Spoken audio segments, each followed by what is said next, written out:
अस्मिता मने अछंती प्राप्त hallelujah hallelujah धन्यवाद धन्यवाद धन्यवाद धन्यवाद हे गौरव प्रशंसा पाइबा योग्य एकमात्र प्रभु तुम्हारी से मत नाम को धन्यवाद देव छु प्रभु गौरव करो छु प्रशंसा करो छु प्रभु hallelujah hallelujah hallelujah hallelujah hallelujah hallelujah hallelujah प्रभु तुम्हें ध्यान को प्रभु यीशु सकाळ रे संध्या पर्यंत कुशल भाव रे रखिलो प्रभु हमर बाहर दिबा भीतर आसबा मन को संगलो प्रभु ए सकाळ तुम्हारी से मत नाम को धन्यवाद देव छु प्रभु धन्यवाद धन्यवाद धन्यवाद धन्यवाद धन्यवाद धन्यवाद प्रभु हमर मन आत्मा प्राण हृदय शरीर तुम्हारे समर्पण करो छु प्रभु सत्य रे आत्मा रे भय रे कम करे तुम सेवा कार्य करी बुए दिन मान को मध्य रे तुमको भय करी चलीबो तुम राज्य निमंते बढ़ीबो बंचीबो प्रभु तो वाक्य अनुसार जीवन यापन काटिबो प्रभु एति निमंते तुमे दया करो प्रभु Yeshu hallelujah hallelujah hallelujah hallelujah hallelujah hallelujah hallelujah हे गौरव प्रशंसा पाइबा योग्य एकमात्र प्रभु तुम्हारी से मत नाम को धन्यवाद देव छु धन्यवाद धन्यवाद धन्यवाद धन्यवाद धन्यवाद प्रभु ए स्थान तण बसिया छु प्रभु छोट बड़ प्रत्येक लोक को तुमे दया करियो अनुग्रह करो प्रभु यीशु राजा आमे के केमिति मन रे बसिया छु तुमे देखिबा प्रभु यीशु ख्रीष्ट हालेलुया हालेलुया प्रभु माने से बाइबल से देखे कि तुमे अंतःकरण देखिबा प्रभु तुमे अंतर्यामी परमेश्वर टा प्रभु धन्यवाद धन्यवाद धन्यवाद धन्यवाद धन्यवाद धन्यवाद धन्यवाद धन्यवाद धन्यवाद धन्यवाद hallelujah hallelujah hallelujah hallelujah hallelujah प्रभु आज मन को प्रभु तुम्हें प्रेम करी प्रभु तुमसे महान दास पानी पुणी प्रभु हमर आत्मिक जीवन को सबल करी बानी मनते आनी अछो प्रभु एथि निमंते धन्यवाद देव छु प्रभु गौरव करो छु प्रशंसा करो छु प्रभु Yeshu hallelujah hallelujah hallelujah hallelujah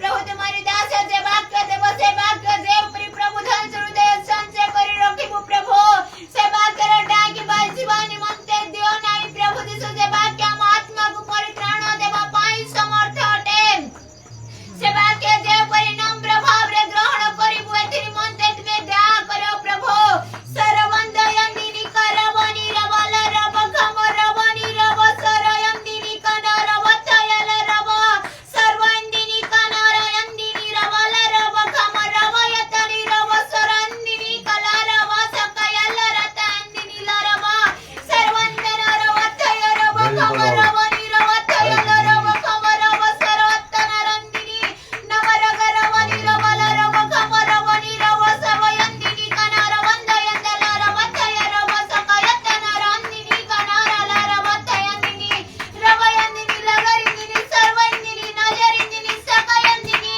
server वर वर वर वर वर वर वर वर वर वर वर वर हे पवित्र प्रभु यीशु तुम उपस्थित को अनुभव करिबो पाई तुमे दया करो आत्मा रे परिपूर्ण करो प्रभु जवर शीतल हवा पाई ध्यान आत्मा रे तप्त करो सरवर वर वर वर वर वर वर वर पुरवयंदिनी कनरव तयल रव खमरवनी रव तयंदिनी करव सरवतयंदिनी लरव तय रव पवित्र प्रभु धन्यवाद धन्यवाद धन्यवाद धन्यवाद धन्यवाद धन्यवाद धन्यवाद धन्यवाद धन्यवाद प्रभु तेरा वाक्य बुझवानी मनते प्रभु मन करो जय खाली दियो प्रभु सरवर वर वर वर अंदन रवंदयंदिनी खलरव तय रव प्रभु अवशिष्ट समय को तुम तेरे समर्पण करो अछि प्रभु जाने मागिथिले मध्य तुमे जाची प्रदान करो प्रभु तुमे मागिबा भाव्या पूर्व तुमे जगाइबा प्रभु यीशु ख्रीष्ट हमर कोन प्रयोजन तुमे जानिबा यीशु प्रभु यीशु राजा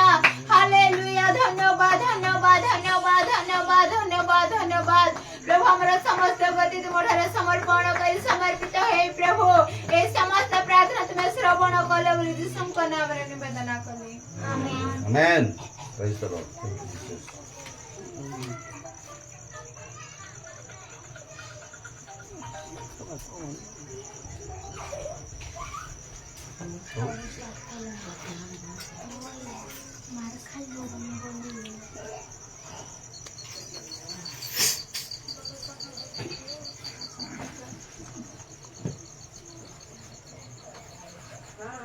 प्रभुर मत नाम को बहुत धन्यवाद। आशा जी जीवित संग्रह मंडली कुटीगुड़ा से पहुँचले आज संध्याकालीन उपासना କରିବା ମଧ୍ୟରେ ପ୍ରଭୁଙ୍କର ଦାସ ଉପସ୍ଥିତି ଏବଂ ପ୍ରଭୁଙ୍କର ପ୍ରସ୍ତୁତ ଆମେ ଅନୁଭବ କରୁଛୁ।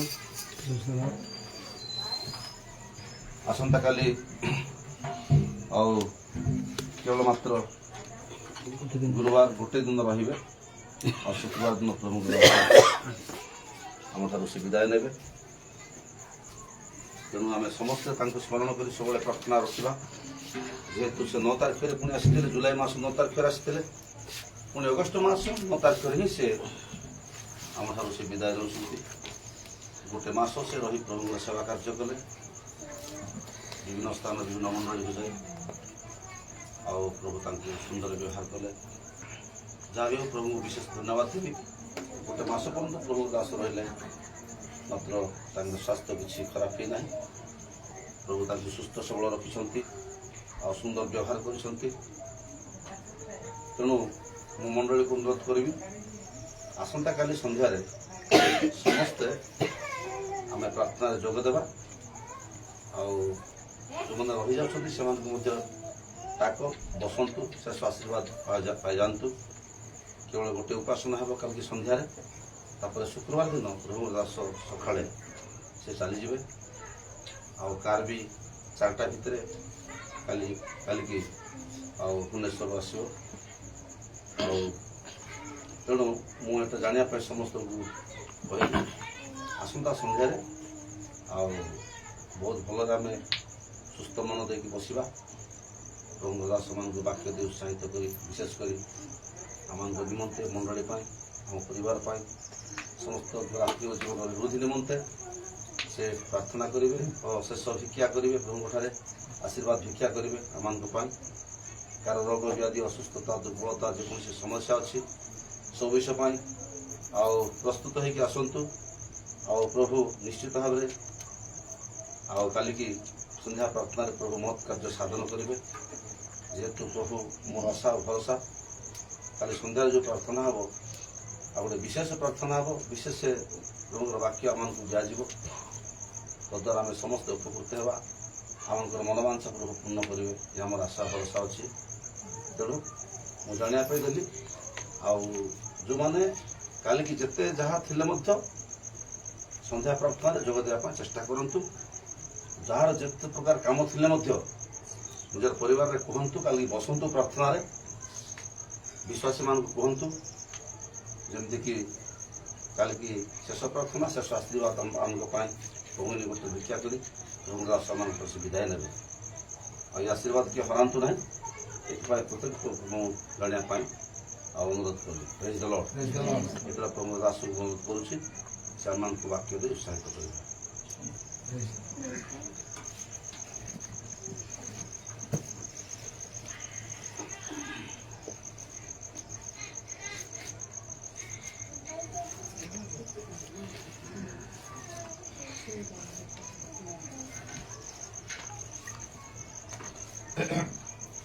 ସମସ୍ତେ ପ୍ରଭୁ ପାଖରେ ଆମେ ନିଜ ନିଜକୁ ସମର୍ପଣ କରିବା।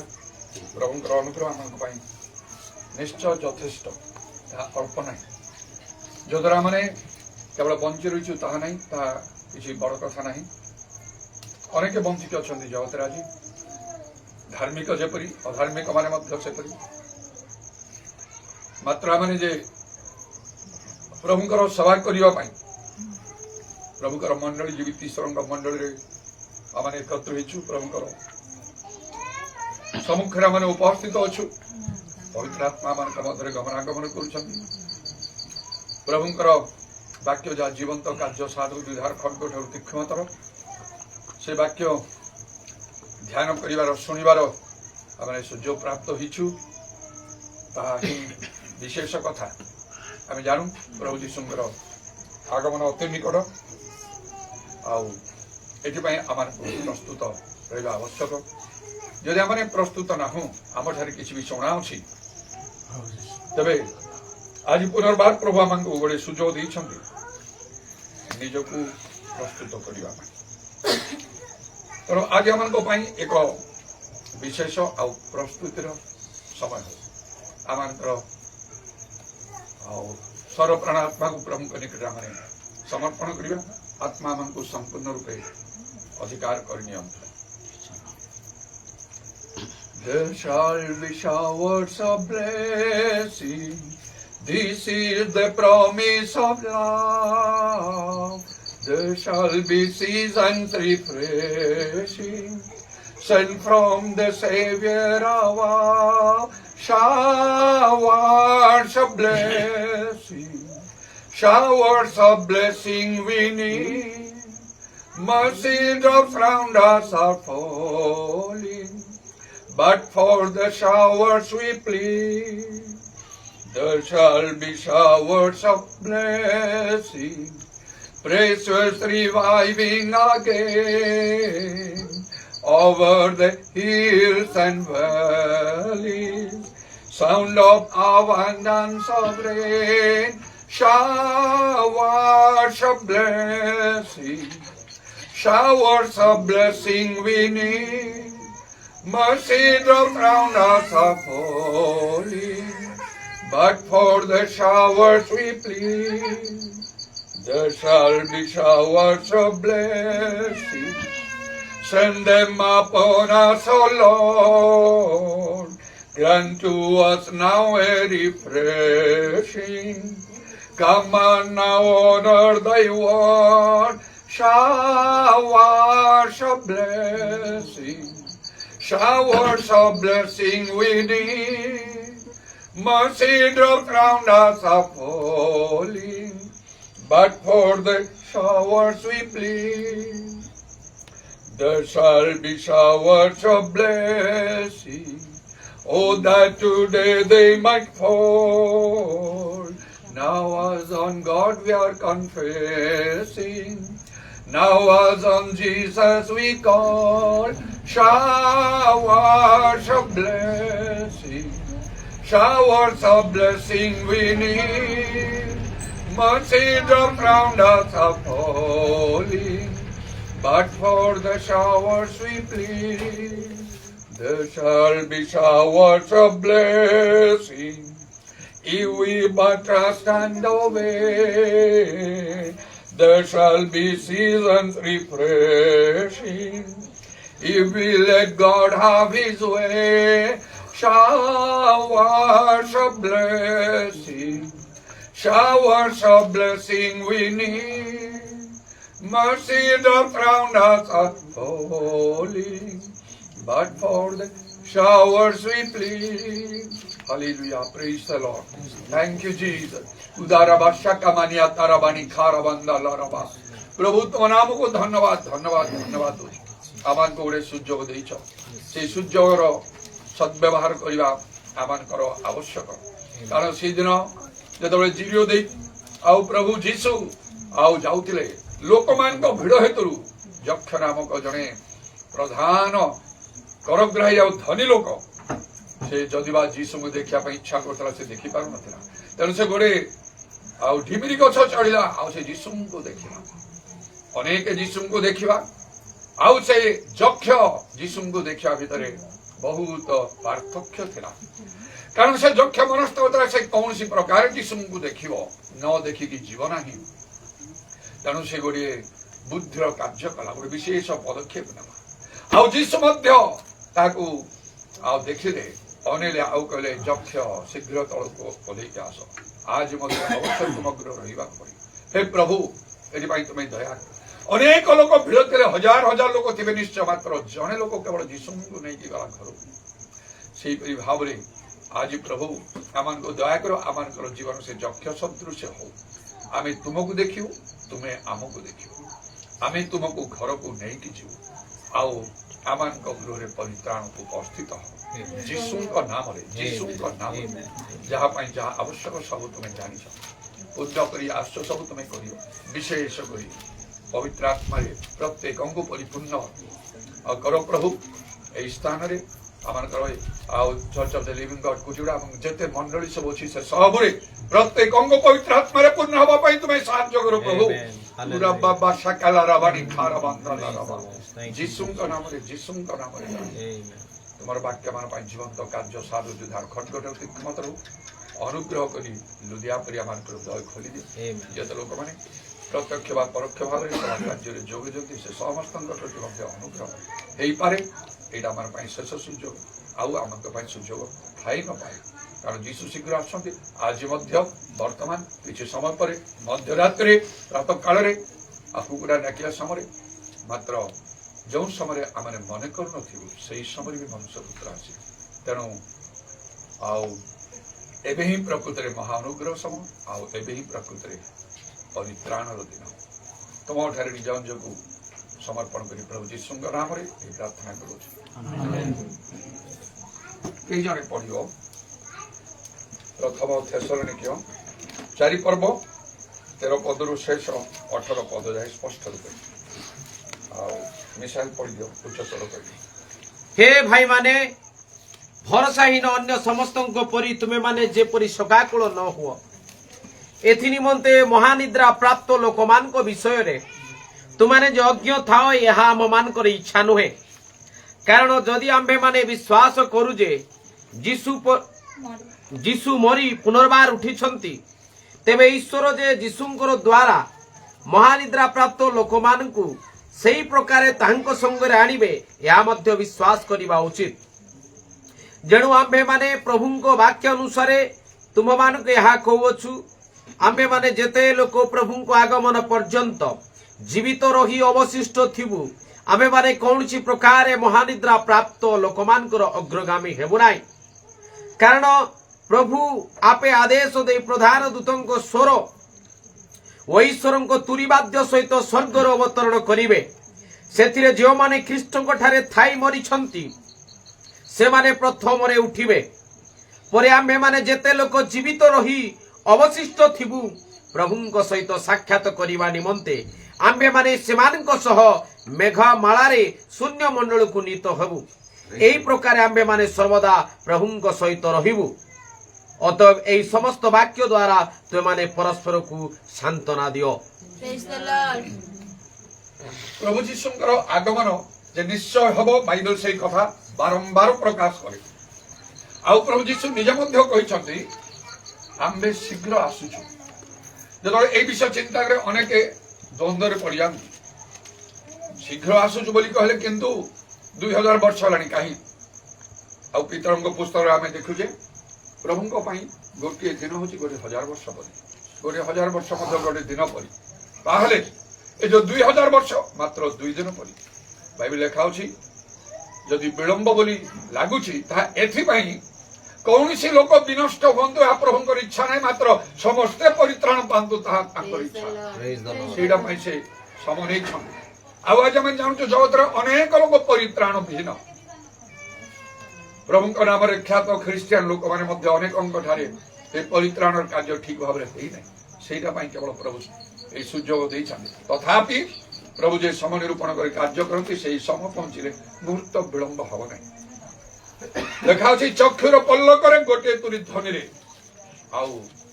कार्य घटीज प्रभुंर आगमन मंडली ऊर्ध्व को उठी परित्राण लोक प्राप्त लोक मैंने चलीजे प्रभु पाखक कौ मैंने प्रकृत में जीवे से तो आसवे पढ़िलु जहाँ आम शुणिलु किपर प्रभु आसवे गोटे आदेश देवे प्रधान दूत स्वर ईश्वर तीरवाद्य सहित सबुर विशेष विशेष कथा रही से गोटे विषय कहना चाहूँगी कौ मैंने प्रभु को भेटे 3टा कथा मुझे धर्मशास्त्र मध्य 3टी विषय को ग्रहण करने को हम जीशु आगमन प्रस्तुत हवा जीशु आगमन जो मध्य आकाश भेटा जो लोक मैंने उठीजे मृत लोक मैंने जीवित लोक मैंने 3टी विषय से पाखे निहाती रहा 3टी विषय से ग्रहण करने को हम एवं जा हम तेणु ता भर आम निजक खोजा से 3टा कथा मुझे ग्रहण करना अनेक से 3टा ग्रहण करना कई 2टा ग्रहण कर गोटे छाड़ कई गोटे ग्रहण कर 2टा छाड़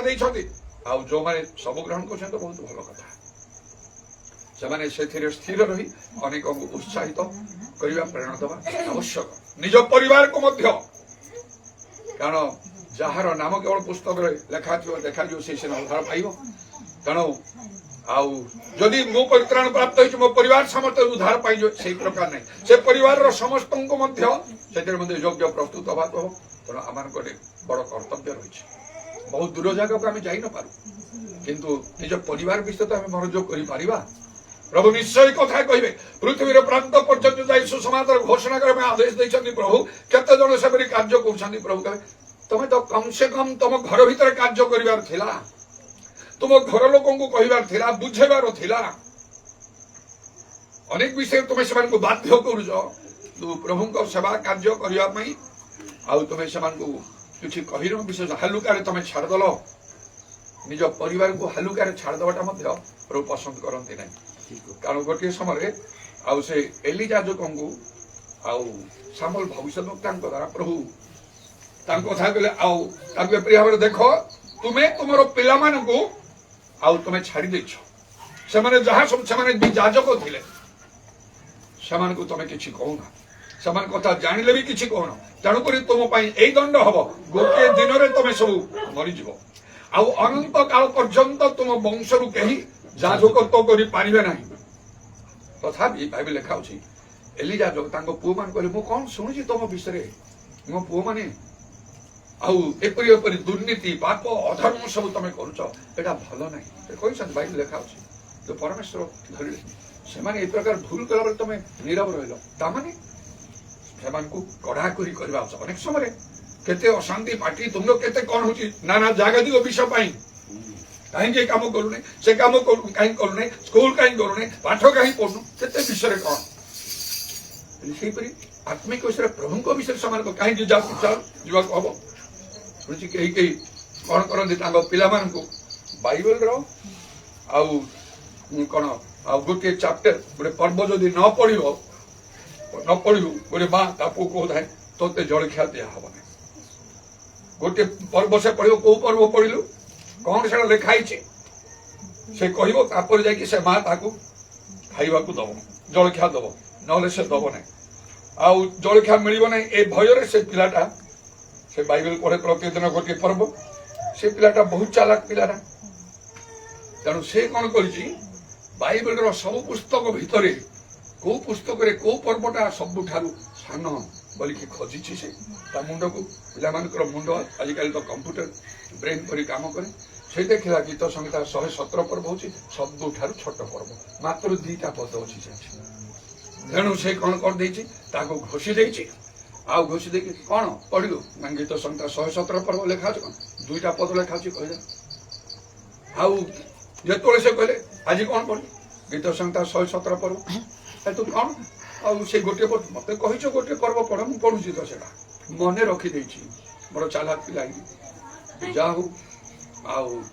सेमती आमको पिला तो बाड़ी में मार शासन कर अनेक विषय विषयपुरी कहूँ प्रभु विषयपुरी करने दरकार ईश्वर पाखे मुखापेक्षा नहीं बाइबल लिखा अच्छी जो मैंने कातरोक्ति कर दीर्घ निश्वास छाड़ते कपाल चिन्ह दे बाकी समस्त को बद्ध कर जुवा शिशु मान छाड़ ना चक्षु लज्जा की दया कर जोड़ाक शिशु से दिन पंजल जदि चिन्ह ना कपाल छड़ा हम ना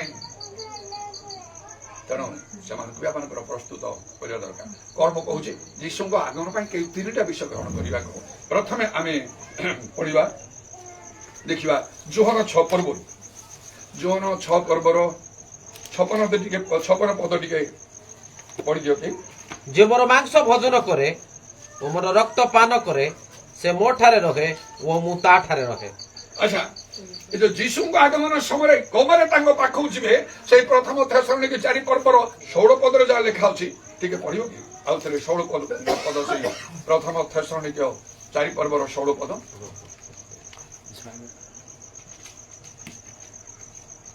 कारण प्रभु आपे आदेश दे प्रधान दूतंक स्वर ओ ईश्वरंक तुरीवाद्य सहित स्वर्गरु अवतरण करिवे सेथिरे जो माने ख्रीष्टंक ठारे थाई मरि अछंती से माने प्रथम रे उठिबे तापरे ता पर पदवी परे आमे माने जेते लोक जीवित रही अवशिष्ट थिबो प्रभुंक सहित साक्षात करबा निमंते आमे माने सेमानक सह मेघमाଳରେ शून्य मंडल को नीत हेबो बस लिखा जीशु को भेटवे जे के ख्रीष्टंक ठारे थाई कि मरिछि बा बंचिछि इंग्रेजी रे ताकू इन क्राइस्ट को लिखा अछि माने ख्रीष्टंक भीतर जे अछि से उठिकी जीव এইটা হচ্ছে চিন্তার বিষয়। ମୁଁ ଖ୍ରୀଷ୍ଟଙ୍କ ଠାରେ ଅଛି। ଖ୍ରୀଷ୍ଟଙ୍କ ଠାରେ ରହିବାକୁ ତାଙ୍କର ଭିତରେ ରହିବାକୁ ହେଲେ ୱିଥ୍ ନାହିଁ, ନିକଟରେ ନାହିଁ, ତାଙ୍କ ଭିତରକୁ ଯିବାକୁ ହବ। ଯାହା ଯୀଶୁ କହିଲେ ଜୋହନ 15 ପର୍ବର 4 ପଦରେ, ମୋ ଠାରେ ରୁହ, ଆବାଇଡ୍ ଇନ୍ ମି, ତାପରେ ମୁଁ ତୁମ ଭିତରେ ରହିବି। ତେଣୁ ଏଇ ଯୋଉ ଖ୍ରୀଷ୍ଟଙ୍କ ଭିତରେ ରହିବାକୁ ଯୋଉମାନେ ଅଛନ୍ତି କେବଳ ସେମାନେ ଯିବେ ତାଙ୍କ ପାଖକୁ। ଯୀଶୁଙ୍କ ଆଗମନ ସମୟରେ ଖାଲି ଗିର୍ଜା ପ୍ରାର୍ଥନା ଧର୍ମକର୍ମ ଆମକୁ ରକ୍ଷା କରିବ ନାହିଁ, ଆମକୁ ଜାଣିବା କହୁଛି ଆମେ ତାଙ୍କ ଭିତରେ ଅଛୁ କି। এই ভিতরে রহিবা হেলে তিনটা বিষয় গ্রহণ করিବାକୁ হব, ଯାହା ମୁଁ କହିବାକୁ ଚାହୁଁଛି ବର୍ତ୍ତମାନ। ଏବେ ଆଉ ଥରେ ଆମେ ସେଇ ଯୋହନ 6 ପର୍ବକୁ ଯିବା। ଆଉ ତାର 6 ପଦରେ ଦେଖିଲୁ ଯୀଶୁ କଣ କହିଲେ, ଯଦି କେହି ମୋର ମାଂସ ଭୋଜନ କରେ, ରକ୍ତ ପାନ କରେ, ସେ ହିଁ ମୋ ଠାରେ ରହେ। ତେବେ ଯୀଶୁଙ୍କ ଠାରେ ରହିବା ପାଇଁ ତାଙ୍କର ମାଂସ ଖାଇବାକୁ ପଡିବ, ତାଙ୍କର ରକ୍ତ ଭୋଜନ କରିବାକୁ ହବ। ଏଇଟା ଯୋଉ ପ୍ରଭୁ ଭୋଜର କଥାକୁ ସାଧାରଣ ଭାବରେ ଆଉ ତାକୁ ନିଆଯାଇଛି। ପରେ ଯୀଶୁ ସେମିତି କଲେ, ତାଙ୍କର ରୋଟିକୁ ନେଇ ଭାଙ୍ଗିକି ଧନ୍ୟବାଦ ଦେଇକି ଆଉ କହିଲେ, ଏ ମୋର ମାଂସ, ଆଉ ତମେ ଖାଅ ମତେ ସ୍ମରଣ କରିବା ପାଇଁ। ସେ ରକ୍ତ ଆଉ ସେଇ ପାନ ପାତ୍ର ମଧ୍ୟ ଧନ୍ୟବାଦ ଦେଇ କହିଲେ, ଏଥିରୁ ପାନ କର, ଏଇଟା ମୋର ରକ୍ତ, ନୂତନ ନିୟମରେ ପାତିତ ମୋର ରକ୍ତ ଅନେକଙ୍କ ପାପ କ୍ଷମା ନିମନ୍ତେ ଦିଆଯାଉଛି, ମତେ ସ୍ମରଣ କରିବା ପାଇଁ କର। ତେବେ ପ୍ରଭୁଜ କରିବା ଦ୍ୱାରା ସିଧାସଳଖ ଅନନ୍ତ ଜୀବନ ମିଳେ ନାହିଁ। ସେଠି ଏମିତି କିଛି ପାୱାର ନାହିଁ। ସେଠି କିଏ ଭଲରେ ଗ୍ରହଣ କରୁଛି, କିଏ ଖରାପରେ ଗ୍ରହଣ କରୁଛି, ସେଇ କଥା କେହି ତ ଜାଣନ୍ତି ନାହିଁ, ତାର କୌଣସି ଗ୍ୟାରେଣ୍ଟି ନାହିଁ।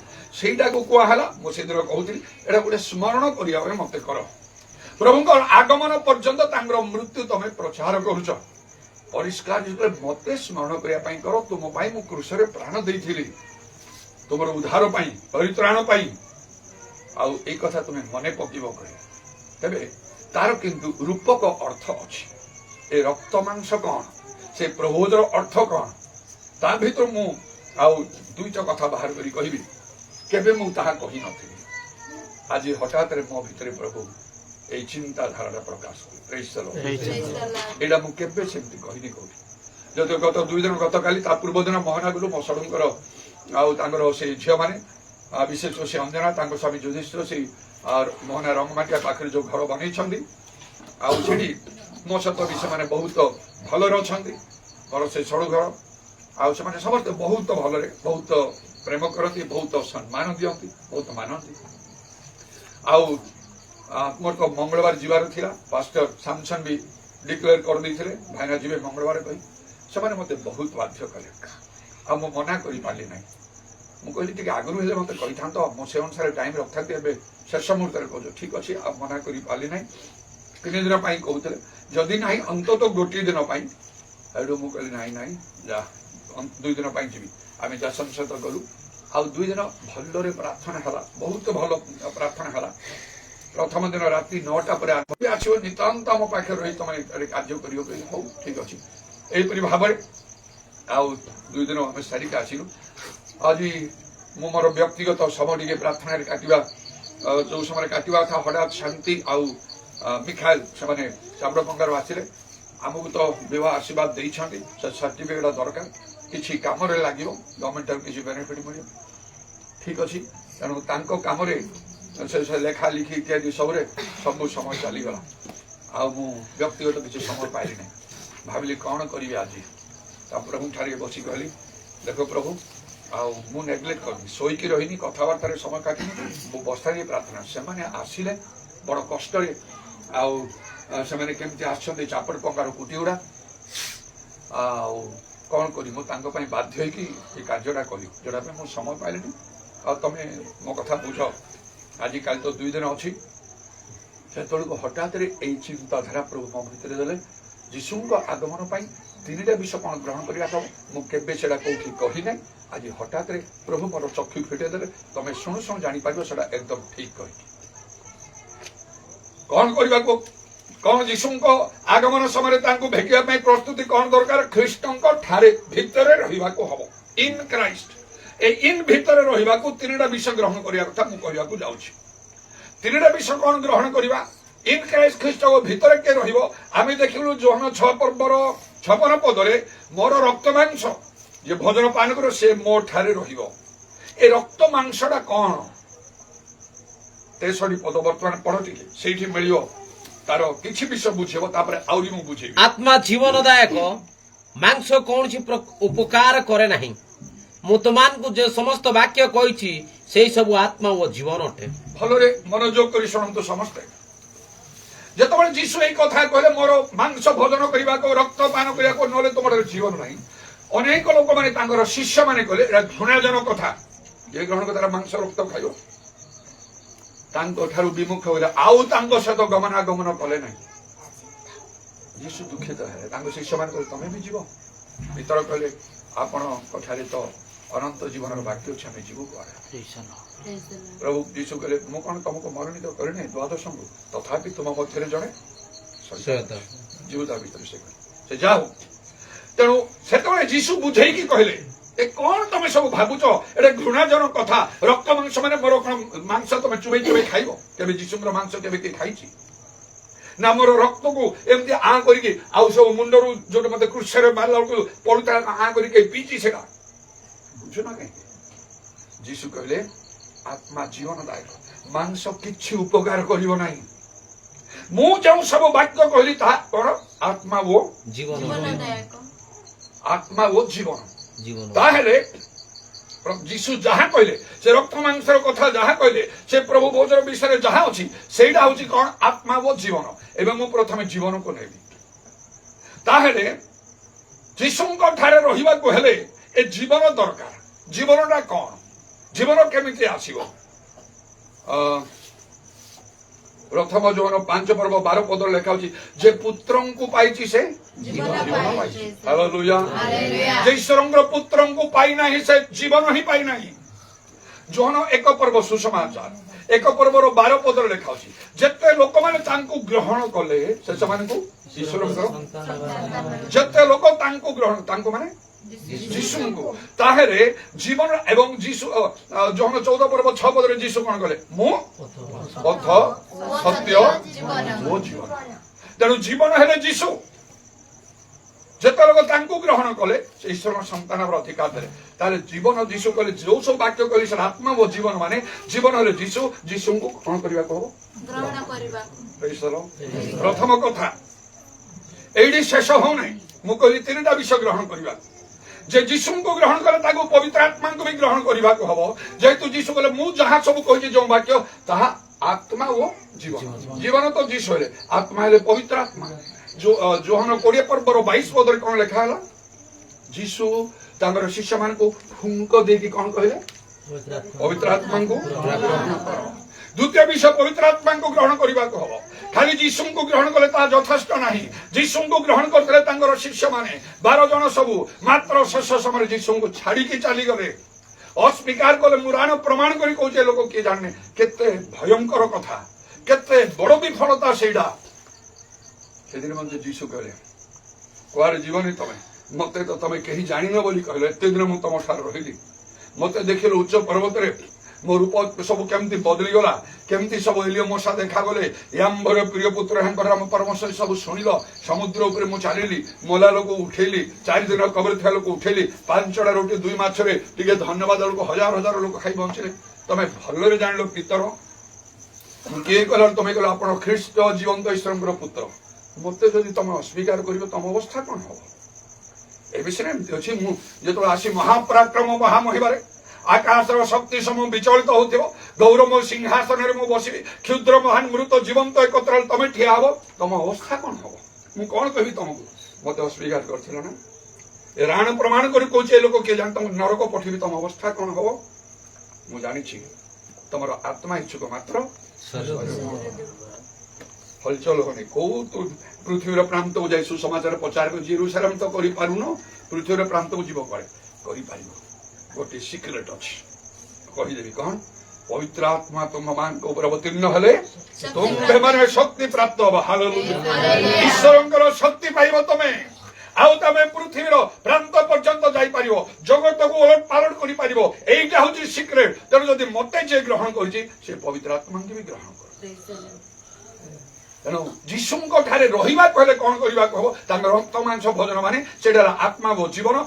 ଏକ ହେଲା ଯୀଶୁଙ୍କୁ ଗ୍ରହଣ କରିବାକୁ ହବ, ଆଉ 2 ହେଲା ପବିତ୍ର ଆତ୍ମାଙ୍କୁ ଗ୍ରହଣ କରିବାକୁ ହବ। ताहले आमे ख्रीष्टଙ୍କ ଭିତରେ ରହିବା। ଦିଟା ବିଷୟ ଗ୍ରହଣ କଥା କହିଲି। ତୃତୀୟ ଗ୍ରହଣ କଣ କରିବାକୁ ହବ? ଆଉ ପ୍ରେରିତ 8 पर्व देख टिके। प्रेरित 8 पर्वर 14 पद टिके पढ़।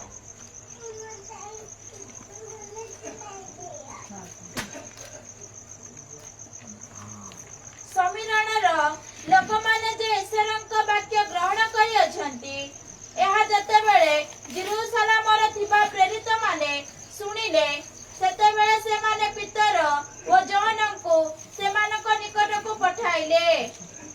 तो लेखाउची सम्मेलनर लोक माने कोन कहउछंती? वाक्य ग्रहण करिछन। यीशु को ग्रहण करिया कथा हम देखिलु। 2 रे पवित्र आत्मा को ग्रहण करियो, 3 रे कोन वाक्य ग्रहण करियो। अनेक यीशु को हेतु ग्रहण करिछन, विश्वास करि ईश्वरंकर पुत्र बोली, मात्र अनेक वाक्य मानते नाही। वाक्य मान को मानिबा को हबो।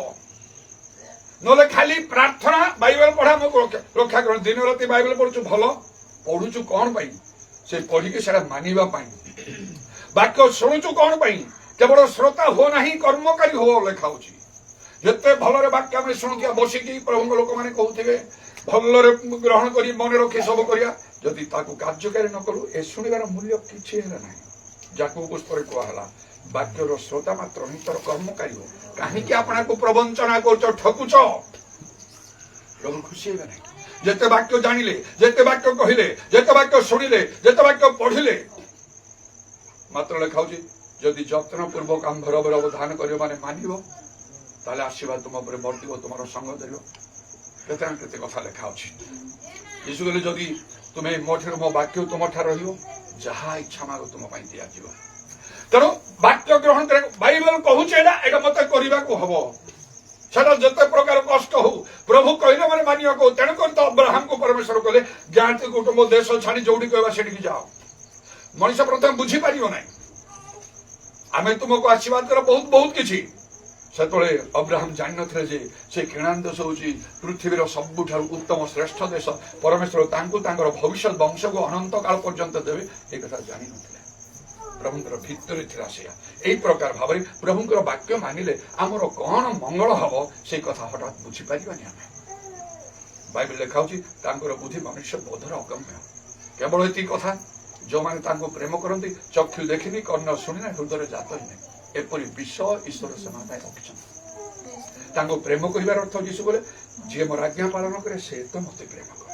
लक्ष्य थर कहले किछि लाभ नै। यीशु मु तुमको प्रेम करूछि, यीशु मु तुमको प्रेम करूछि, लाभ नै। ए सब छाड़ो, से सब बंद करो। मोर कथा मो वाक्य माने बाइबल जा लेखा छै मानुछ कि? तेणु सम्मेलन लोक माने जोठी की कोन ना फिलिप प्रचार करिया पई गले ना आश्चर्य कर्म कले। से लोक माने बाप्तिजित हेले। आउ तापरे जेरूशलेम रे शिष्य माने पाखरे पहुंचिला। सम्मेलन लोक माने कोन करछंती? वाक्य ग्रहण करिछंती। पितर जन को पठेले प्रार्थना कर से पवित्र आत्मा पाइबे। से पाइले त हस्तार्पण करी। कारण प्रेरित 5 पर्व 32 पद लेखाउची ईश्वर आपण वाक्य पालन आज्ञा पालनकारी मानकु पवित्र आत्मा दैछंती। न पालन करिके मध्य लोक पाइछंती, सेतर कौनसी गारंटी ना। आज्ञा जदि पालन करिवो गारंटी अछि न पाई के रहियो ना। Praise the Lord. तेणु प्रभुंकर धन्यवाद हो। बेसम मो आ नेबे ए गोटे नुआ जिनसरा प्रभु मो भितरे देले। ए कथा मो कोठी केबे कहि नै। आज्ञा पालन करिवा यीशु कोठा रहिवा कहले आज्ञा पालन करिवा को हबो बोली सेति मो जानिथिली। जहा प्रथम योहन 3 पर्वर 24 पद लेखा अछि जे तांकर आज्ञा पालन कर से तांको ठारे रहे लेखा। तेणु जी तांको ठारे रहे माने ख्रीष्टंको ठारे बा इन क्राइस्ट से केवल से लोक माने मरि थांतु बा बंची थांतु यीशुंको आगमन समय तांको भेटिबे। खाली प्रार्थना करी नाही, खाली गीत गाई के नाही, खाली कांदी के उपवास करी के नाही, ए सब भलो विषय। मात्र ए तीनटा विषय पूरा थिबा को हो। यीशुंको ग्रहण करिवा को हो, पवित्र आत्मा को ग्रहण। अनेक यीशु ग्रहण करछि, पवित्र आत्मा को अनेक ग्रहण करनांती। ख्रिस्टियन माने सेमान को पाई गोटे बोझ नेबा को हबो। सतरे जदि आमे प्रभु को प्रेम करू, यीशु को प्रेम करू, तांको राज्य पाई जदि हम भितर किछि उद्योग अछि, अन्य मान पाई हमको चिंता करिवा को हबो। प्रभु कथा कहिबा को समान करी करे आश्चर्य कर्म करिवा को जेपरि कि समान तद्वारा प्रभु ठारे प्रभु निकट को आसीबे। खाली हमको जो सब सत्य प्रभु जानिबा को दैछन्ती, खाली हम पाई नै। हम ठीक अछि। अनेक पवित्र आत्मा पाई जो माने पाई नांती बारंबार कहउछि, समान पाइबे। समान भी प्रार्थना करूछन्ती। ମାତ୍ର ଆମ ଚତୁଃପାର୍ଶ୍ୱରେ ଥିବା ଲୋକମାନେ, ନିଜ ଲୋକମାନେ, ଜାତି ଲୋକମାନେ, ଆମମାନଙ୍କର ବନ୍ଧୁ ପରିଜନ, ଆତ୍ମୀୟ ସ୍ୱଜନ, ଗ୍ରାମବାସୀ, ଗ୍ରାମାଞ୍ଚଳ ଲୋକମାନେ ପରିତ୍ରାଣ ବିହୀନ। କେତେକ ଅଛନ୍ତି, ଅନେକ ଅଛନ୍ତି ଖ୍ରୀଷ୍ଟିଆନ ମାନଙ୍କ ଲୋକମାନେ ଯୀଶୁଙ୍କୁ ଗ୍ରହଣ କରି ଯୀଶୁ ନାମରେ ପ୍ରାର୍ଥନା ପବିତ୍ର ଆତ୍ମାଙ୍କୁ ଆଦୌ ଗ୍ରହଣ କଲେ। ଅନେକ ବର୍ଷ ତଳେ ଯେତେବେଳେ ମୁଁ ମୋର କାର୍ଯ୍ୟ ଆରମ୍ଭ କଲି ସେତେବେଳେ ତ ଚାରିଆଡେ କେବଳ ଆଉ ବାଧା ପ୍ରତିବନ୍ଧକ ତାରନା ଥିଲା, ଲୋକ ବୁଝିପାରୁନଥିଲେ। ଏବେ ସବୁ ବଦଳି ଯାଇଛି। ମୁଁ ଯାହା କହୁଥିଲି ସତ ବୋଲି ସମସ୍ତେ ଜାଣିଗଲେଣି। ମୋହନରେ ଜଣେ ପ୍ରଚାରକ ମତେ ଭେଟିଲେ, କିଛି ଲୋକଙ୍କୁ ନେଇ ମୁଁ ବସିଛି ପ୍ରଭୁଙ୍କ କଥାକୁ, ସେ ପ୍ରଚାର କରିଥିଲେ। ଆଉ ସେ ମତେ କହିଲେ, ଆଜ୍ଞା ଆମକୁ ପିତା ପୁତ୍ର ଥିଲେ ଯଥେଷ୍ଟ, ପବିତ୍ର ଆତ୍ମା ଦରକାର ନାହିଁ। ସିଧାସଳଖ ପରଦିନ ନାହିଁ, ଅନେକ ବର୍ଷର କଥା, ନୂଆ ନୂଆ ସମୟର କଥା। ଏବେ ନାହିଁ, ଏବେ ସେମିତି କହିବା ପାଇଁ ପ୍ରାୟ ଲୋକ ନାହାନ୍ତି, ବଦଳି ଯାଇଛନ୍ତି। ଆଉ ସିଧାସଳଖ ଆସିକି ମୁଁ ଜାଣି ଏ ପବିତ୍ର ଆତ୍ମାଙ୍କର କାର୍ଯ୍ୟ ଲୋଡ଼ା କହୁଛି। ଆଜ୍ଞା ପିତା ପୁତ୍ର ଥିଲେ ଯଥେଷ୍ଟ, ପବିତ୍ର ଆତ୍ମା ଦରକାର ନାହିଁ। ପବିତ୍ର ଆତ୍ମା କଣ ଏଇଟା ନୂଆ କଥା ମୁଁ କହୁଛି, ବାଇବେଲ ତ ଲେଖା ଅଛି ନା ଏଇ ପ୍ରକାର ଭାବ। ଏବେ ହୁଏତ ସେମିତି କହୁନାହାନ୍ତି, ମାତ୍ର ଅନ୍ତର ଭିତରେ ଗ୍ରହଣ କରୁନାହାନ୍ତି ଲୋକ। ପବିତ୍ର ଆତ୍ମା ସେ ଯାଇ ପ୍ରାର୍ଥନା, ସେ ତାଳି ମାରିବା, ସେ ପାଟି ତୁଣ୍ଡ, ସେ କି ଭାଷା କରିବା, ସବୁ ତ ବାରିକ କଥା। ଶେଷରେ ପ୍ରଭୁ ଆତ୍ମାଙ୍କୁ ସମସ୍ତଙ୍କୁ ଦୃଷ୍ଟି କହୁଛନ୍ତି। ପବିତ୍ର ଆତ୍ମାକୁ ଗ୍ରହଣ କରି କଣ ଯୀଶୁଙ୍କୁ ଖୁସି କରି ହବ? ଯୀଶୁ କହିଲେ, ମୁଁ ଗଲେ ପିତାଙ୍କୁ ଅନୁରୋଧ କରିବି, ତୁମମାନଙ୍କର ସାଙ୍ଗେ ସେ ରହିବେ, ତମର ଭଲ ପାଇଁ ତମକୁ ଶକ୍ତି ଦେବେ। ସେ ଆଉ ଅକଥନ ଆର୍ତ୍ତନାଦରେ ନିବେଦନ କରି ଈଶ୍ୱରଙ୍କର ଇଚ୍ଛା ଅନୁସାରେ ତମର ହିଁ ମଙ୍ଗଳ ହବ। ଶୈତାନର ସବୁ ଚାତୁର୍ବିଦ୍ରେ ଦଣ୍ଡ ମାନେ ପବିତ୍ର ଆତ୍ମାର ପ୍ରାର୍ଥନା ଦରକାର। ସବୁ ଯା ହଉ, ପ୍ରଭୁଙ୍କୁ ଧନ୍ୟବାଦ, କୋଟି କୋଟି ଧନ୍ୟବାଦ। ପ୍ରଭୁ ଆମର କଣ କରିଛନ୍ତି? ଚକ୍ଷୁ ଖୋଲି ଦେଇଛନ୍ତି, ହୃଦୟ ଖୋଲିଛନ୍ତି। ଆଉ ଏଥିରୁ ଯେମିତି ଆମେ ଉଣା ପଡ଼ିବା ନାହିଁ। ତିନିଟା ବିଷୟ ଗ୍ରହଣ କରିବାକୁ ଯୀଶୁଙ୍କର ଆଗମନ ପାଇଁ, ସେ ତିନିଟା ବେଶୀ ଆଉ ତ କଥା ନାହିଁ। ତିନିଟା ବିଷୟ ଆମଠାରେ ଅଛି ନା ନାହିଁ? ଯୀଶୁଙ୍କୁ ଗ୍ରହଣ କର, ପବିତ୍ର ଆତ୍ମାଙ୍କୁ ଗ୍ରହଣ କର, ବାକ୍ୟ ଗ୍ରହଣ କର। ବାକ୍ୟ ଗ୍ରହଣ ନକରି ବାକ୍ୟର ଶ୍ରୋତା ହେଲେ ହେଇପାରିବନି। ଆମ ଜୀବନ ବଦଳିବାକୁ ପଡ଼ିବ। ବାଇବେଲ ଯାହା କହୁଛି ତାହା ପ୍ରଭୁଙ୍କ ସହିତ କିପରି ସମ୍ପର୍କ ରହିବ ସେଥିରେ ଆମେ ଚାହିଁବା। ଆମେ ଅଧିକ ପ୍ରଭୁଠାରେ ଗ୍ରାହ୍ୟ ହବା। ଆମର ପ୍ରାର୍ଥନା ଅଧିକ ପ୍ରଭୁ ଶୁଣେ। ସେ କହିଛନ୍ତି, ଯାହା ଇଚ୍ଛା କର ମାଗ, ଦିଆଯିବ। କେବଳ ମୋ ବାକ୍ୟ ଯଦି ତମଠି ରହିଲା, ଅନେକ ପ୍ରାର୍ଥନା ଶୁଣି ଅନେକ ଅନେକ ଆଶ୍ଚର୍ଯ୍ୟ କର୍ମମାନ ପ୍ରଭୁ ଆମର ପାଇଁ ସାଧନ କରିବେ। ଆଉ ତାହିଁ ଯେତେବେଳେ ସେ ତୁରୀ ଶବ୍ଦ ହବ, ଚକ୍ଷୁର ପଲ୍ଲବରେ ଗୋଟିଏ ତୁରୀ ଧ୍ୱନିରେ ଯୀଶୁ ଆସିଲା ବେଳେ ମରିଥିଲେ ସେମାନେ ବଞ୍ଚିଯିବେ, ଯୋଉମାନେ ବଞ୍ଚିଛନ୍ତି ରୂପାନ୍ତରିତ ହେଇଯିବେ। ପ୍ରତ୍ୟେକ ସମୟରେ ଗୋଟିଏ କଥା ମୋ ମନକୁ ଆସେ। ଆଜି ସେ ମନରେ ଥିଲା ବେଳକୁ ମୁଁ ବାଥରୁମ ଯାଇଥିଲି, ଆସି ମିସ୍ କଲ୍ ଅଛି ପାଷ୍ଟର ସାମସଙ୍ଗ, ଦେଖିଲି କଲ୍ ବ୍ୟାକ୍ କଲି। ସେ କଥାବାର୍ତ୍ତା ହେଲେ, ଭାଇନା ଯାସନ କୋଉଠି ଅଛି? ସେ ବାଥରୁମ ଯାଇଛି। କଣ ନା ଏମିତି କଥା କହିବାର ଥିଲା। ମୁଁ କହ କଣ କଥା? ନାଇଁ ଏମିତି ସବୁ, ଆଉ ଟିକେ କଣ ଜିନିଷ ପତ୍ର କିଣିକି ନେବାକୁ ଅଛି। ଆଉ ସେ ଭାନୁ ଗୋଟେ ଦେଶୀ କୁକୁଡ଼ା ଦେଇଛି, ଆଉ ସେଟାକୁ କେମିତି କଟାକଟି କରିବାକୁ ମୁଁ କହିଥାନ୍ତି। ଆଉ ନାଇଁ ପରା ସେ ବାଥରୁମରେ ଅଛି, ମତେ କହିଦେ, ମୁଁ କହିଦେବି। ହଉ ଭାଇନା ମୁଁ କହୁଛି, ଖରାପ ଭାବନି। ମୁଁ କହିଲି ନାଇଁ, ଆଉ ଘର ଲୋକ ବୋଲି ତ ମୁଁ କହୁଛି। ଆଉ ମୁଁ କହିଲି କହ ସେତିକି କଥା। ନାଇଁ ସେ ଦେଶୀ କୁକୁଡ଼ାଟା କେମିତି ପ୍ରିପେୟାର କରିବ, କଣ କରିବ? ତମର ତ ବହୁତ ସାରା ପସନ୍ଦ, ସେ ଭାନୁ ଦେଇଛି ଗୋଟେ। ହଉ ହଉ ହଉ ମୁଁ କହିଦେବି ତାକୁ।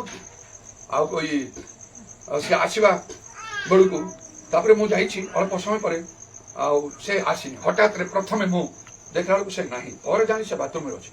ଆରେ ହଠାତରେ କୁଆଡେ ଗଲା? ମୁଁ ତ ବାଥରୁମରୁ ବାହାରିଲି, ପାଖି ନାହିଁ, କୁଆଡେ ଗଲା?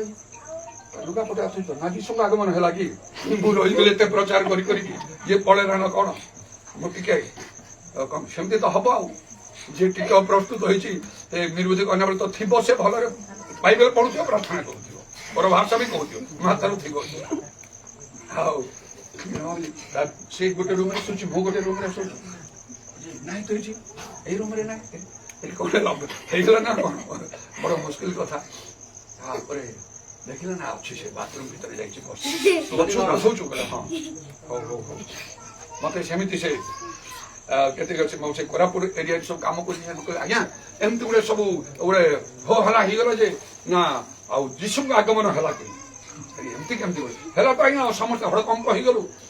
ଆମେ ଆପଣଙ୍କୁ ଫୋନ ଲଗେଇଲୁ ପ୍ରଥମେ, କଣ ଭାଇ ଯଦି ସେ ଅଛନ୍ତି ବୋଲେ ହେଇନଥିବ, ଯଦି ସେ ନାହାନ୍ତି ମାନେ ହେଲା, ଆମେ କନଫର୍ମ ହବା ପାଇଁ ଆପଣଙ୍କୁ ଫୋନ ଲଗେଇଲୁ। ଆପଣ ଫୋନ ରିସିଭ କଲେ, ଥଣ୍ଡା ହେଲୁ, ଯାଉ ହେଇନି, ଏମିତି ହେଇଯିବ। ଆଉ କଣ, ଏ ହସଟା କାନ୍ଦରେ ପରିଣତ ହବ। ଘରୁ ଗୋଟିଏ ଦିଟା ଲୋକ ଯାଇଥିବେ, ଆଉ ବାକି ଯଦି ରହିଗଲା ବାକି ରହିଗଲୁ କଣ ହବ ସେ ଅବସ୍ଥା ଚିନ୍ତା ହିଁ କରି ହବନି।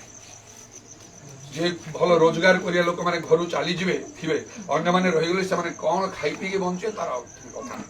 ଗୋଟେ ଭଲ ପରିବାର ହେଇଥିଲେ ତ ସବୁ ଉଡିଯିବେ। ଲୋକମାନେ ଆଖପାଖରେ ଏଇ ଘର ଖାଲି ଗଲା ସେଇ ଘର ଚାରିଆଡେ ଯୀଶୁଙ୍କ ଆଗମନ ପଶିଆକି ତମର ବାଇକ ନେଇଯାଅ, ତାଙ୍କର ଆଉ କଣ କଣ ନେଇଯାଅ, ଭଲ ଭଲ ଜିନିଷ ନେଇଯାଅ, ଟଙ୍କା ସୁନା ଥିଲେ ନେଇଯାଅ, ଏସବୁ କାରବାର ସବୁ ଚାଲିବ। ଶୟତାନ ସେତେବେଳକୁ ପୃଥିବୀକୁ ଓହ୍ଲେଇ ଆସି ଭାଙ୍ଗର ଭାବରେ କାର୍ଯ୍ୟ କରିବ ବୋଲି ଲେଖା ଅଛି। ଏଇଟା ତ ନିଶ୍ଚୟ ଯେକୌଣସି ସମୟରେ এই ତିନିଟା ବିଷୟକୁ ନେଇକି ଆମେ ନିଜକୁ ପ୍ରସ୍ତୁତ ରଖିବାକୁ ହେବ। ଖାଲି କର୍ତ୍ତବ୍ୟ ସାଧନ କଲେ ଯଥେଷ୍ଟ ହେବ ନାହିଁ।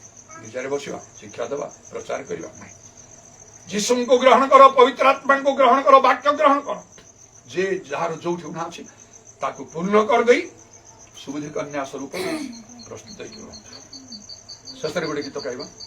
ଆଉ ମତେ ସାମସନ ପାଷ୍ଟର କହନ୍ତି, ଭାଇନା ତମେ ସେଟା ଗାଇଲେ କଣ ଗୋଟେ ଯୁଦ୍ଧ ଡାକରା ପରି ଲାଗୁଛି ବୋଲି କହିନ୍ତି। କୋଉଟା?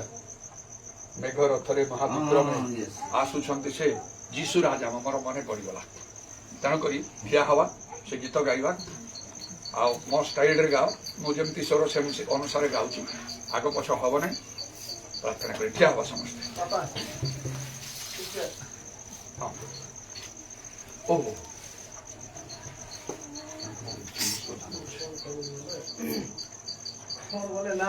ଟିକେ ଟିକେ ଆଗକୁ ନହେଲେ ଆସିପାରିବ କି? କାମ ଫରୱାର୍ଡ।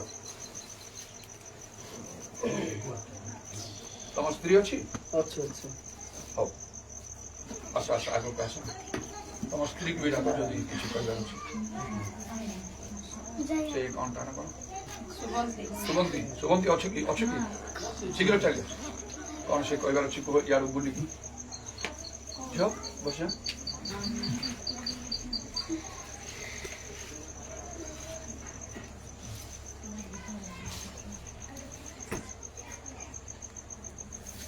କୁହ କଣ କହିବାର ଅଛି ତମର? ତାର ପାଇଁ ନାମ ଅନୁରୋଧ କରିଥିଲି, ମୁଁ ତ ନାମ ଦେଇପାରିଲିନି, ନାମ ବାଛି ପାରିଲିନି ବୋଲି। ନିହାତି ଆପଣଙ୍କୁ ଦାୟିତ୍ୱ ଦେଲା ପରେ ରବିବାର ଦିନ ଯୋଉ ପ୍ରଥମ ନାମଟା ଆପଣ ଘୋଷଣା କଲେ, ତାକୁ ଭାଇର ପୁଅ ସହିତ କଣ ପ୍ରଥମ ନାମ ଘୋଷଣା କଲି? Salam prince. ଶାሎም ପ୍ରିନ୍ସ। ହଁ ଚାଲମ ମାନେ ଶାନ୍ତି ପ୍ରିନ୍ସ ତ ରାଜକୁମାର ଇଂଲିଶରେ, ସେଇଟା ଶାሎም ହେଲା ଏବ୍ରି ଭାଷାରେ ଶାନ୍ତି। ସାଲମ ପ୍ରିନ୍ସକୁ ଆମେ ଟିକେ ଭାଇର ପୁଅ ସହିତ ମ୍ୟାଚ୍ ହେଉଛି ବୋଲି ଆପଣଙ୍କୁ ପ୍ରେୟର ପରେ ଅନୁରୋଧ କଲୁ। ସାଲମ ନେଇସିରେ ରଖା ହେଇଥିଲା। ନେଇସିଟା ବି ଏବ୍ରି ଭାଷାରେ, ପ୍ରିନ୍ସ ତାର ଅର୍ଥ ବି। ତ ନିହାତି ତା ସନ୍ଧ୍ୟା ସମୟ ମତେ ବି ଠିକ୍ ଲାଗିଲାନି ଯେ ଆପଣଙ୍କୁ ଦାୟିତ୍ୱ ଦେଲା ପରେ ତାକୁ ଆଭଏଡ୍ କଲା ପରି ହେଲା, ମତେ ବି ଠିକ୍ ଲାଗିଲାନି। ଆଉ ତାର ସନ୍ଧ୍ୟା ସମୟରେ ଗୋଟେ କିଛି ପ୍ରତିବନ୍ଧ ଦେଖାଗଲା। ସେ ଯୋଉ ଆମକୁ ସେ ରବିବାର ହଁ ରବିବାର ସେଇଦିନ। ହଁ ତେଣୁ ସେ ଯୋଉ ନାଁରେ ଆପଣ ପ୍ରଥମ ଘୋଷଣା କରିଥିଲେ ସେ ନାଁରେ ଟିକେ ତାର ଥିଲା କଣ, କାହିଁକି ବୋଲେ ସେ ପକେଇଦେଲେ କିନ୍ତୁ ସେଟା ଠିକ୍ ଲାଗିଲାନି ଆମକୁ। ସେଟା ଆପଣଙ୍କର କଥାଟା ଆମେ ଟିକେ ଆଭଏଡ୍ କରି ହେଇଗଲା, ଠିକ୍ କଲେ ମାନେ ଭୁଲ ହେଇଗଲା ଆମର। ତେଣୁ ପ୍ରାର୍ଥନା କରି ଯେ ପ୍ରଥମ ନାଁରେ ଘୋଷଣା ଅଛି ତାକୁ ହିଁ ରଖନ୍ତୁ। ହଁ ବୁଝିହେଲା? ବୁଝିହେଲା ତ ସେ ଯାହା କହିଲା? ମୁଁ ପ୍ରଥମେ କହିଥିଲି ଶାሎም ପ୍ରିନ୍ସ, ଆଉ ସେଟା ମତେ ବହୁତ ପସନ୍ଦ ଲାଗିଲା। ଏବ୍ରି ଭାଷାରେ ଶାଲୋମର ଅର୍ଥ ଶାନ୍ତି, ତାପରେ ସେ ପ୍ରିନ୍ସକୁ ମଧ୍ୟ ନେଇସି ଥିଲା ସେ ଏବ୍ରି ଭାଷାରେ, କିନ୍ତୁ ମତେ ଅଧିକ ଭଲ ଲାଗିଲା ଶାଲୋମ ପ୍ରିନ୍ସ। ଏବ୍ରି ଆଉ ଇଂଲିଶ ମିଶି ଡାକିବ ପ୍ରିନ୍ସ କହିକି, ଏମିତି କହିକି ମୁଁ କହୁଥିଲି। ସେମାନେ କହିଲେ ଭାଇର ପୁଅର ଗୋଟେ ନାଁ ଅଛି ଆଉ ସମାନ ବୋଲି। କଣ ନାଁ ଅଛି? ସେମାନେ କହିଲେ ପ୍ରିୟାଂଶ ବୋଲି କହିଲେ। ପ୍ରିୟାଂଶ ପ୍ରିନ୍ସର ବହୁତ ଫରକ ହଉଛି ନା, ସେଇଟା ବୋଧେ ତାକୁ ଦେଇଛନ୍ତି ଆଉ ସେମିତି ଡାକୁଛନ୍ତି ନା କଣ? ତାହେଲେ କଣ କରୁ ନା, ସେ ନେଇସିକୁ ସେଟା ମୁଁ ଘୋଷଣା କରିଦେଲି। ଆଉ ସନ୍ଧ୍ୟା ବେଳକୁ ହଠାତ୍ ସେ ମୋ ପାଖକୁ ନେଇକି ଆସିଲା। ପିଲାଟା ବହୁତ କାନ୍ଦୁଛି ଆଉ ସେ ରହୁନି କିଛି, କଣ କିଛି ଗୋଟେ ଅସୁବିଧା ହେଇଛି। ତାକୁ ଧରି ଟିକେ ପ୍ରାର୍ଥନା କଲି, ଆଉ ସେ ଗଲେ ସେ କଣ୍ଟ୍ରୋଲ ହେଇଗଲା। ତାପରେ ତା ମନକୁ ଆସିଛି ଏ ବିଷୟଟା ନା, ଯାହା ନା ଥିଲା ପ୍ରଭୁଙ୍କର ଯଦି ହଉଛି ସେଟା ଭାଇର ପୁଅର ନା ହଉ କି ଭଉଣୀର ପୁଅର ନା ହଉ କି ଆଉ ଯାହା ହେଲେ ମଧ୍ୟ ସେଟା ଏ ପାଖ ହବା କଥା ନାହିଁ। ମୁଁ ସେଦିନ ବହୁତ ସମୟ ବସି ପ୍ରାର୍ଥନା କରିଥିଲି, ବହୁତ ଭାବି ଚିନ୍ତିକି ସେ ନାଁ ସବୁ ଖୋଜିଥିଲି। ସେ ଯାହା ହଉ, ଆଉ ପ୍ରଭୁଙ୍କୁ ଧନ୍ୟବାଦ ଦିଏ। ତେଣୁକରି ଆଉ ସେଦିନ ଯେତେବେଳେ ସେ ନାଁ ଦିଆ ହଉଛି, ସେ ପିଲାଟା ମତେ ଅନେକ ଖାଲି ହସୁଥାଏ। ଆଉ ଆମର ସବୁ ଲାଇଭ୍ ସବୁ ଦେଖୁଛନ୍ତି ଆଉ କଟକରୁ କେହି କୋଉଠୁ ସବୁ ଦେଖୁଛନ୍ତି। ମତେ ଫୋନ ଆସିଗଲା, ସେଇ ପିଲାଟା ଏତେ ସୁନ୍ଦର ପିଲାଟା ହେଇଛି। ମତେ ତାର ଫଟୋ ବହୁତ ଆଗରେ ଅନେକ ମୁଁ ଦେଖେଇଥିଲି। ଆଉ ଗୋଟେ ଫରେନର ପିଲା ଭଳିଆ ବି ସେ ହେଇଛି। ସେ ଦେଖି ଆପଣଙ୍କୁ ହସୁଛି, ଏତେ ବହୁତ ଖୁସି ଲାଗିଲା। କିନ୍ତୁ ଯୋଉ ନାଁଟା ଆପଣ ପସନ୍ଦ କରିଦେଲେ ସେଟା କାହିଁକି ଚେଞ୍ଜ କଲେ ସେମାନେ, ଏମିତି ଆଗେ ମତେ କହିଲେ। ତାର ତ ବହୁତ ଭଲ ଥିଲା ଶାଲୋମ ପ୍ରିନ୍ସ କହିକି ପ୍ରିନ୍ସ ଡାକିବାକୁ ଯେତେବେଳେ ବହୁତ ଭଲ ଥିଲା ସେଟା କାହିଁକି ସେମାନେ ଚେଞ୍ଜ କଲେ ଯେ କଲେ ସେମାନେ ଆଉ ମୁଁ କଣ କରିବି ତାହେଲେ ନାଇଁ ସେଟା ବହୁତ ଭଲ ଥିଲା ସେ ଯାହା ହଉ ଆଉ ସେମାନେ ସେ ବୁଝିଛନ୍ତି ତେଣୁକରି ସେଇ ଶାଲୋମ ନେସିନ୍ ହୋଇକି ସେ ଶାଲୋମ ପ୍ରିନ୍ସ ହିଁ ହବ ପ୍ରିନ୍ସ ବୋଲି ତାକୁ ଡାକିବେ ଶାଲୋମ ବୋଲି ଡାକି ପାରନ୍ତି ସେଇ ନାଁ ଟିକେ ଗୋଟେ କଣ ପୁନର୍ବାର ଟିକେ ସଂଶୋଧନ କଲା ଭଳିଆ କି କରିକି କରିବା ତ ସେ ନାହିଁ କରିବ ଶାଲୋମ ପ୍ରିନ୍ସ ହେଲା ଆଉ ବଦଳିବନି କିଛି ଶାଲୋମ ପ୍ରିନ୍ସ ଶାଲୋମ ପ୍ରିନ୍ସ ଆସ ମୋ ପାଖକୁ ଆସ এইটা হচ্ছে সেই পোড়া পুরা প্রিন্স ভଳିଆ ହିଁ ଦେଖାଯାଉଛି ପ୍ରିନ୍ସ ମାନେ ରାଜକୁମାର ଶାଲୋମ ପାଟି ଘୋଡ଼ିଛ କାହିଁକି ଥଣ୍ଡା ହଉଛି ଦେଖ ସେ ପାଟି ତୁଣ୍ଡ କରି କାନ୍ଦିଲା ମୋ ପାଖରେ ପୁରା ଚୁପ୍ ହେଇଗଲା ମତେ ଅନେଇଛି ଶାଲୋମ ପ୍ରିନ୍ସ ୱାଓ ହଉ ଆ ପାଇଁ ବି ଟିକେ ପ୍ରାର୍ଥନା କରିଦେବା ହାଲେଲୁୟା ହାଲେଲୁୟା ହାଲେଲୁୟା ପ୍ରେଜ୍ ଦ ଲର୍ଡ ପ୍ରେଜ୍ ଦ ଲର୍ଡ ପ୍ରଭୁ ଯୀଶୁ ତୁମର ପବିତ୍ର ନାମକୁ ଧନ୍ୟବାଦ ତୁମ ବାକ୍ୟରେ ଲେଖା ହେଇଛି ଦାନିଏଲ 11:36 ଯାହା ନିରୂପିତ ହେଇଛି ତାହା କରାଯିବ ମୁଁ କେତେ ଚିନ୍ତା ପ୍ରାର୍ଥନା କରିଥିଲି ଆଉ କହିଥିଲି ତା ନାମ ଶାଲୋମ ପ୍ରିନ୍ସ ହବ କହିକି ପ୍ରଭୁ ସେମାନେ ତାହା ବୁଝିଛନ୍ତି ସେଇଦିନ ତୁମେ କର ଯୀଶୁଙ୍କ ନାମରେ ଦୟା ଧନ୍ୟବାଦ କହୁଛି এই ସୁଯୋଗ ନିମନ୍ତେ ଶୁଣିଲ ଧନ୍ୟବାଦ ଦେଇ ପ୍ରଭୁ ଯୀଶୁଙ୍କ ନାମରେ এই ପ୍ରାର୍ଥନା କରୁଛି ଗଡ୍ ବ୍ଲେସ୍ ୟୁ ଦେଖ ତାକୁ ସେ କେତେ ହସି କରିକି ସେ ଅନେକ ରହିଛି ମତେ ପୁରା ଗଡ୍ ବ୍ଲେସ୍ ୟୁ ଠିଆ ହେବେ ସମସ୍ତେ ହେବେ ଶାଲୋମ ପ୍ରିନ୍ସ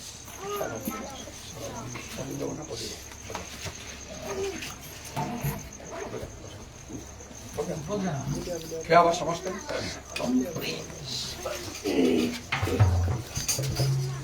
মেঘর থরে মহাবিক্রমে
ପ୍ରଭୁ ଯୀଶୁ ତୁମେ ଶୀଘ୍ର ଆସୁଛ, ତୁମେ ଶୀଘ୍ର ଆସୁଛ।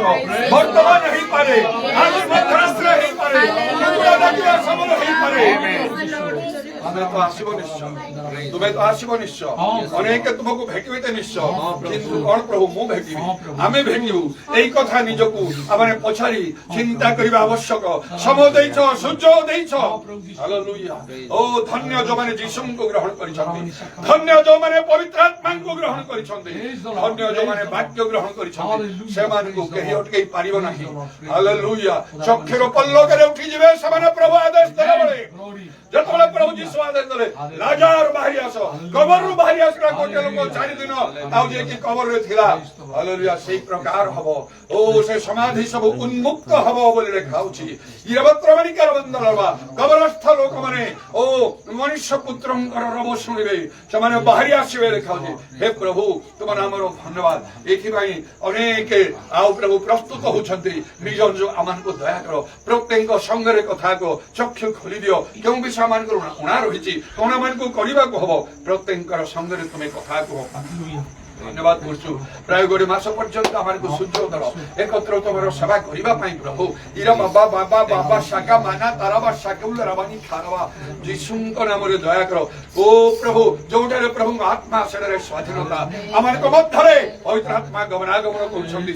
ତେଣୁ ସେଇ ସ୍ୱାଧୀନତା ପ୍ରତ୍ୟେକଙ୍କ ନିକଟକୁ ଯାଉ, ପ୍ରତ୍ୟେକ ସେ ସ୍ୱାଧୀନତା ପ୍ରାପ୍ତ ହୁଅନ୍ତୁ। ସର୍ବ ଆତ୍ମାରେ ପାପ କ୍ଷମା ପାଆନ୍ତୁ, ରୋଗ ସୁସ୍ଥ ହଉ, ଆଶ୍ଚର୍ଯ୍ୟ କର୍ମମାନ ହଉ।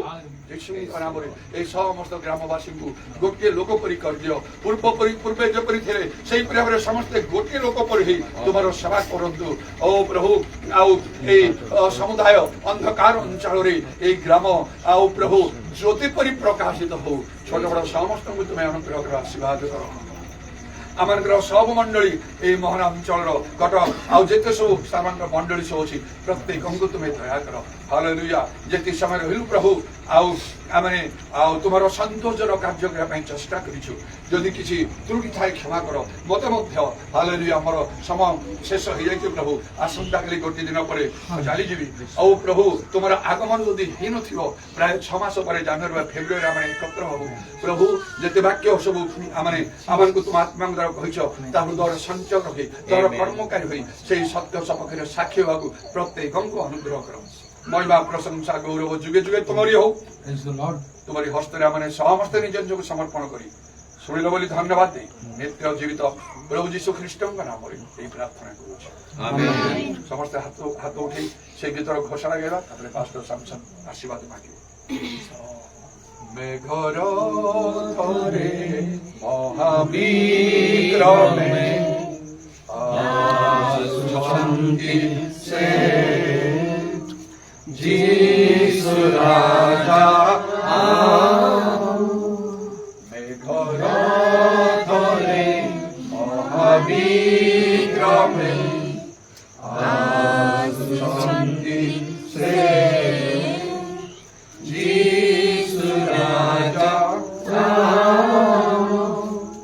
সুললিত কণ্ঠে কর জয় গান, জয় গান, জয় গান।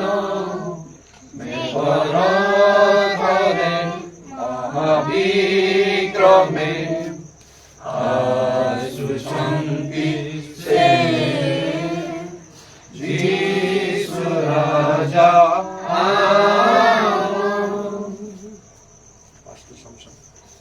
ପିତା ଈଶ୍ୱରଙ୍କର ପ୍ରେମ, ପ୍ରଭୁ ଯୀଶୁଖ୍ରୀଷ୍ଟଙ୍କର ଅନୁଗ୍ରହ, ପବିତ୍ର ଆତ୍ମାଙ୍କର ସୌଭାଗ୍ୟ, ପ୍ରଭୁ ଯୀଶୁଖ୍ରୀଷ୍ଟଙ୍କର ଗୌରବମୟ ପୁନର୍ ଆଗମନ ପର୍ଯ୍ୟନ୍ତ ଆମ ପ୍ରତ୍ୟେକଙ୍କର ସହବର୍ତ୍ତୀ ହୁଅନ୍ତୁ।